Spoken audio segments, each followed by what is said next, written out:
2025 is going to be a crazy year, and all of the astrological events and transits lining up for 2025, specifically for the first half of this year, are off the charts. In this video, I'm going to give you a rundown on what is going to make 2025 a very unusual year, a year of all pervasive weirdness and change. And I'm not going to spend too much time going into details on each and every one of these transits because there's just too much to talk about. There is too much going on in 2025 to stuff into just one video. But I'm going to go into a bit more detail in Instagram Reels at the appropriate time. So make sure to check me out over there at Unified Astrology. Now, what makes this year so special? You've already heard astrologers talk about this, about how 2025 is going to be off the charts. What is going on? We've had our fair share of unusual years recently.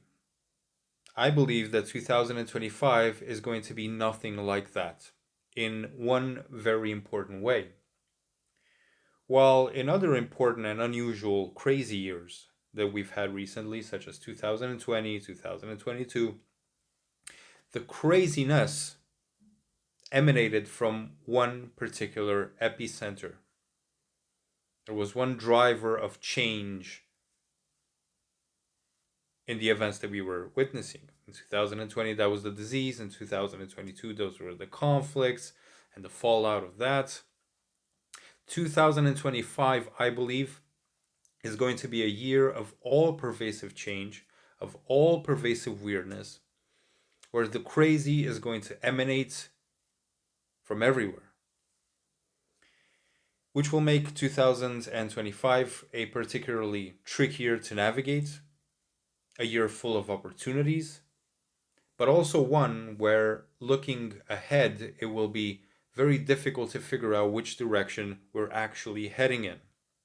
Which is what is actually going on, is going to be the question for 2025. So let's look at the astrological transits. As I said, I have some notes taken here because it would be very difficult for me to memorize all of the key points here. There's just a lot of them, and my ADHD does not permit for this kind of bandwidth. So, first of all, many planets, as you may already know if you've looked into, if you've heard other videos or read articles, a lot of planets are changing signs this year. So, what's the big deal with these planets? These are planets that change signs not very often. They're the distant, dark, outer planets. They don't change signs every year. They're generational planets, and the themes that they bring about are generational in nature. They end up defining the various generations that they're a part of. All of these planets change signs this year within a 1 year span. Pluto changed signs in at the end of 2024. You can count Pluto in to this conversation. Besides these planets changing signs, which I will go through in a minute, there's also, as every year, some eclipses going on. The eclipses this year are going to take place in conjunction with a very interesting, unusual stellium at the end of Pisces. I'm going to touch upon that. And of course, the lunar nodes, along with all of these planets, also change signs. So not only do we have the generational planets changing signs, we have Saturn changing signs, we also have the nodes changing signs, and we have a very weird eclipse season all in the first half of 2025. Besides that, something that is interesting about 2025 is also that it's a year where all of the planets go retrograde. If it wasn't already enough, all of this other stuff going on, it is also a time when all of the planets go retrograde. That doesn't happen every year. We have a few retrogrades of Mercury, then all of the other planets besides Mercury, besides Mars and Venus, go retrograde once in opposition to the Sun. Mars and Venus don't go retrograde every year. Mars and Venus retrogrades are the most special retrogrades. They're the most meaningful retrogrades out of all of the planets. Jupiter, Saturn, Uranus, and beyond retrogrades, not very meaningful. Mercury retrograde, not very impactful long term. It makes itself felt in our day to day lives with all of the mishaps, not very meaningful in the long term. Mars and Venus retrogrades are by far the most meaningful retrogrades to look at. And we enter into 2025 with a Mars retrograde, having gone retrograde at the end of 2024. And Mars's retrograde is going to end at the end of February. Then at the beginning of March, Venus goes retrograde. And Venus retrograde is going to conjunct that mega thingamajig of an eclipse at the end of Pisces. So let's go through the astrological transits in some sort of order. First of all, let's take the planets. We're not going in chronological order here. We're going to do the chronology towards the end of the video just to put everything into perspective. Well, let's talk about planets starting from Pluto. Went into Aquarius at the end of 2024. You can kind of count that as, in the same bunch, because within a year period, less than a year period, all of the stuff that I'm going to tell you about is going to happen. Pluto has been on 0-1 degrees up until now, so it's just barely making its way into Aquarius. Pluto spent 20 years in a sign. The last time Pluto changed signs was in 2008. It's been in Capricorn since 2008. So that's a whole 20 years, generations, a generation marked by Pluto in Capricorn, now ending Pluto in Aquarius. Pluto is the planet of decay. I don't subscribe to the higher octave of Mars nonsense. Neither do I subscribe with Neptune being the higher octave of Venus or Uranus. No higher octaves of nothing. That's total nonsense for me. You do as you wish. So, in that, I don't believe Pluto to be a planet of intensity, of explosiveness. I believe Pluto to be a planet, yes, of death, of transformation, of decay. Pluto is a planet which fundamentally represents decay. Decay is transformation. Stuff going from one state to another. Decay is death. Decay is not explosive. Decay is a slow process. Just like Pluto's transit is a slow process. With Pluto in Aquarius, we're going to see the element, the force of decay impacting what? Again, Aquarius, I don't consider it to have anything to do with Uranus. I consider it to have only to do with Saturn. I've said this many times. And Aquarius is the structure of society. Saturn is structure. Aquarius is community, society, humanity. A community, a society relies on rules and structures. And Pluto in Aquarius is going to gradually chip away, start decaying the existing structures, rules, and boundaries that are present right now in society. That's what we're going to see over the next 20 years. Massive decay in the societal structures because of Pluto. Next. Neptune, not the higher octave of Venus, the planet of Maya, the planet of illusion, the planet of dreams, the planet of altered states of consciousness, is going to change signs from Pisces, which many consider as its home sign. I don't consider outer planets to have home signs. But nevertheless, there is affinity between Neptune and Pisces. There's affinity between the confusion generating nature of Neptune and the perpetually confused or non-linear state of Pisces.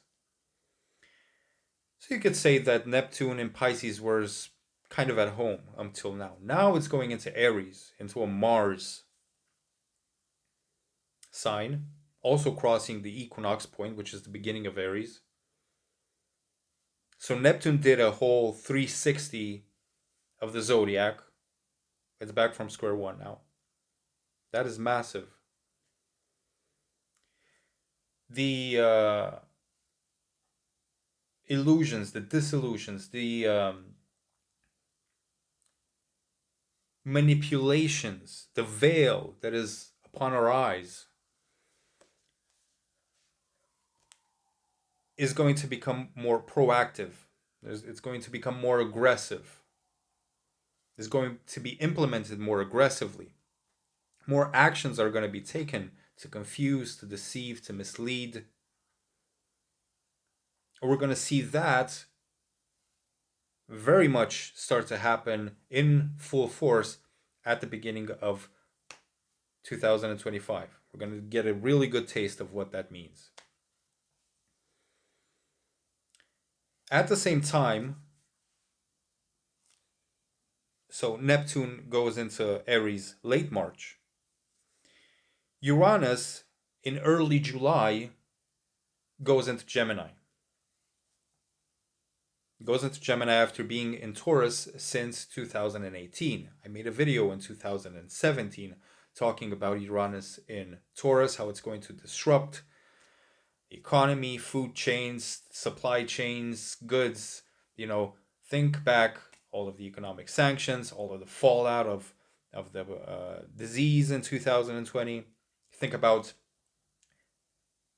oil prices went negative at some point. Imagine that. Oil prices went negative, minus. Barrel of oil was worth something like minus $20 at some point. That's the kind of mess that Uranus brings about. Of course, there was also the North Node uh, involved at that point, which is also an unusual influence. But that's the influence of Uranus. Now Uranus is going into Gemini. Communication, yes, the most basic thing that everyone knows about Gemini, communication. Logistics, everything interconnected, everything technology, everything intellectual discourse. Technology, AI, computers. That is the area in which we're going to see massive disruptions. If you think that until now, with AI, the advent of various AI technologies, various other things, you think it's been weird up until now, wait till you see 2025 onward, especially 2026 onward. Things are going to be unrecognizable. The way you communicate is going to change. Google may fall out of favor. Imagine that. Google may fall out of favor during Uranus's transit through Gemini, through the sign of communication and of interconnecting and of technology. By the end of this transit, Google may not be the number one search engine. Maybe all based on AI. Google may come out with something to replace the typical Google search engine. It might still be called Google, might be called Gemini. What about that? Uranus and Gemini.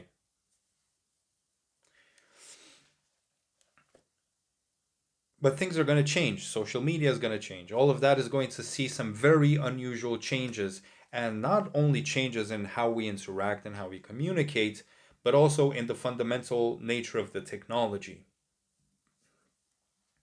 And we're going to see some unusual events that we're going to look at, just like the oil price dropping below $0 a barrel. We're going to look at some of these things happening in the field of technology and say, what the hell is that? What is going on? How is that even possible? So that's Uranus. And then there's Saturn. Change of signs once every 2.5 years. It went into Pisces at the beginning of 2023. Now it's about to peak into Aries before going retrograde back into Pisces. But it's going to peak into Aries. The thing about Aries and Saturn is it's not good. It's not good. Saturn does not like it in Aries. Aries does not like Saturn being within it. Saturn is debilitated or fallen in Aries. The nature of Saturn does not go well with the nature of Aries. That's all I'm going to say. I'm not going to expand on that. You can think about conflicts going on and the possible resolution of these conflicts, which is going to be difficult. Saturn in Aries may put a break on some things, put a break on some conflicts, on some of the battles going on. Because Saturn puts a break on things, and Aries does represent that aggression, that conflict, that competitiveness. But that break is not an end. It's not a resolution. It's not, nothing was fixed. It's just accumulating tension now with Saturn moving through Aries. And that may lead to some even more explosive situations because tension builds up. It's only a matter of time before it explodes. So, Saturn in Aries, not so much good news. For you personally, for us personally, it really depends on where this is in our chart. Overall, it's not a positive transit, but it can help in constructive ways in some parts of the chart. Some parts of the chart you may be able to put that Saturn rigidity and grit to some good use. But overall, for Saturnian things, for Arian things, not a very good transit. Unlike, oh, and by the way, Saturn goes into Aries in late May. Not a very positive transit, unlike Jupiter, which changes signs every year. Jupiter going into Cancer. Jupiter going into Cancer, which is unlike Saturn's debilitation in Aries, Jupiter is exalted in Cancer. Jupiter in Cancer may be the ray of light in all of this mess. Jupiter in Cancer is going to be the saving grace, the golden lining of all of these clouds that are gathering around. Jupiter is the planet of opportunity, of growth, of spirituality, of faith, of belief systems, of philosophies. It's the planet of good. It's a great benefic. And in Cancer, it is exalted. In Cancer, Jupiter in Cancer really speaks to me about that emotional inspiration. Getting inspired about life to such a point that you're overrun with emotion and act out of that overflowing joy to create things in your life, to seek opportunities, to seize opportunities. Jupiter is a planet of inspiration. And in Cancer, we are very deeply connected. Our emotional nature, our mental nature is very much infused with inspiration and with a positive outlook. Again, this depends a lot on where exactly Jupiter is transiting in your chart. You may not feel much of that. I don't want to tell you, I don't want to be that astrologer to tell you, guys, it's time for all of us to, it's not time for all of us. It has to align to your chart. You have your sun in Cancer, pretty good. You have your sun in the water signs, pretty good. You have your moon in Cancer, yes, you're going to have opportunities, things like that. Things are going to open up to you. You're going to see new horizons. It's also going to be confusing. It's going to be a headache with if you have moon in Cancer. If you have ascendant in Cancer, you're going to live better. You might just get fat during this transit, right?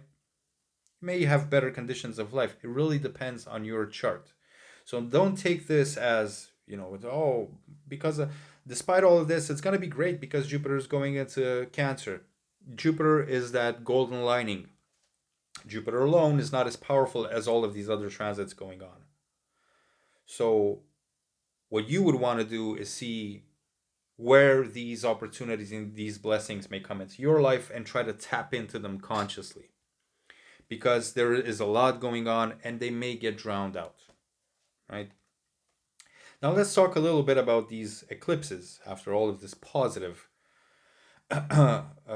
talk that some of you know me for.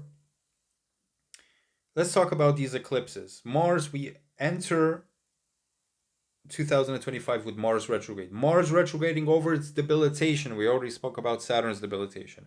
Mars is retrograding over its debilitation at the end of Cancer. Difficult time for emotional, mental, especially for struggling mentally, emotionally with something.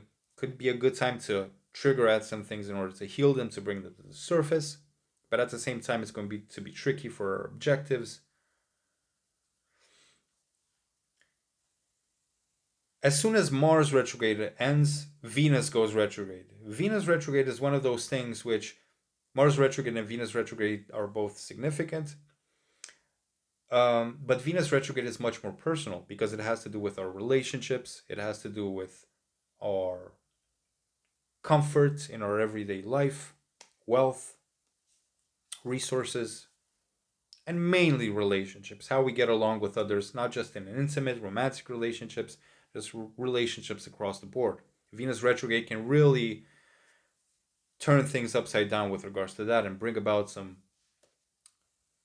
catalytic, some catalyst events. So these happen in close succession. Mars goes direct, Venus goes retrograde a week or two after, right? Now, the thing about Venus is, as I said, the nodes are going to change signs in a few days from now, early January 2025. They're going from Aries to Pisces. Just like Neptune, they're going to cross the equinox point, which is the beginning of Aries, which is the beginning of the zodiac, which means that the lunar nodes do their once in an 18-year zodiacal reset. Just like Neptune, just for Neptune, it's much longer than that. So the nodes also reset. The first eclipses, remember that the nodes produce the eclipses.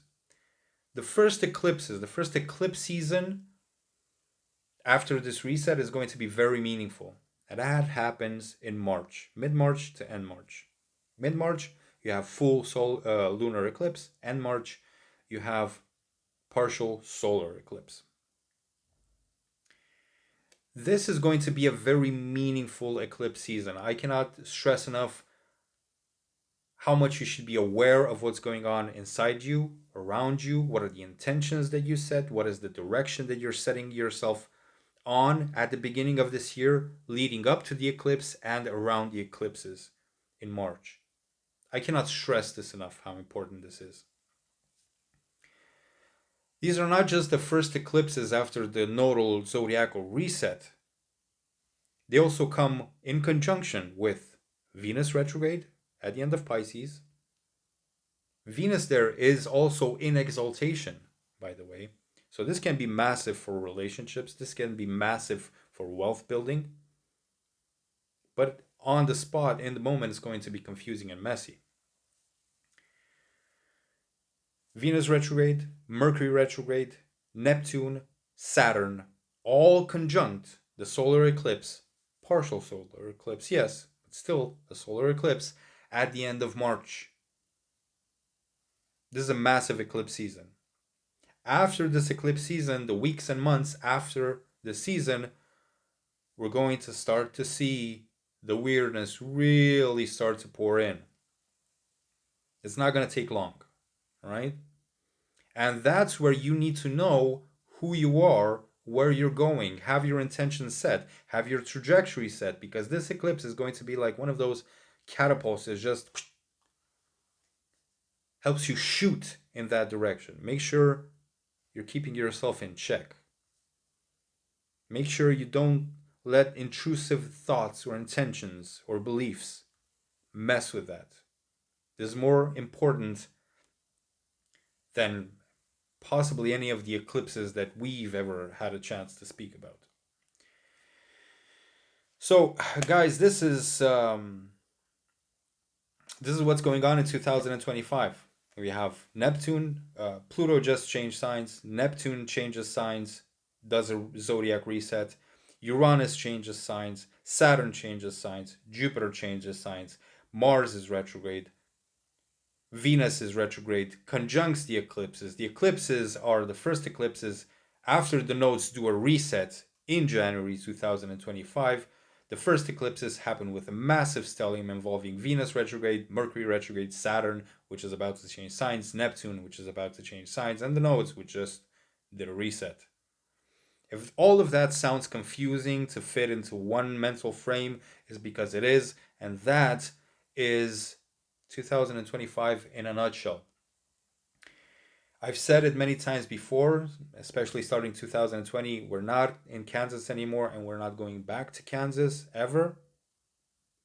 2025 is where we forget Kansas even existed. So there's going to be challenge, there's going to be confusion, it's going to be a mess, it's going to be crazy. There's also going to be massive opportunity for us to explore ourselves, to heal, and to pursue our most authentic objectives. So take that as you will. That is my take on 2025. Don't forget to go check out Instagram. I'm going to start posting there again. I've did a pause. I've done a pause over the past few years, been on and off it. 2025 is one of those years that needs more quality astrological input, which I strive to provide. Hope I do a good job for you. And yeah, see you on the next video. Enjoy.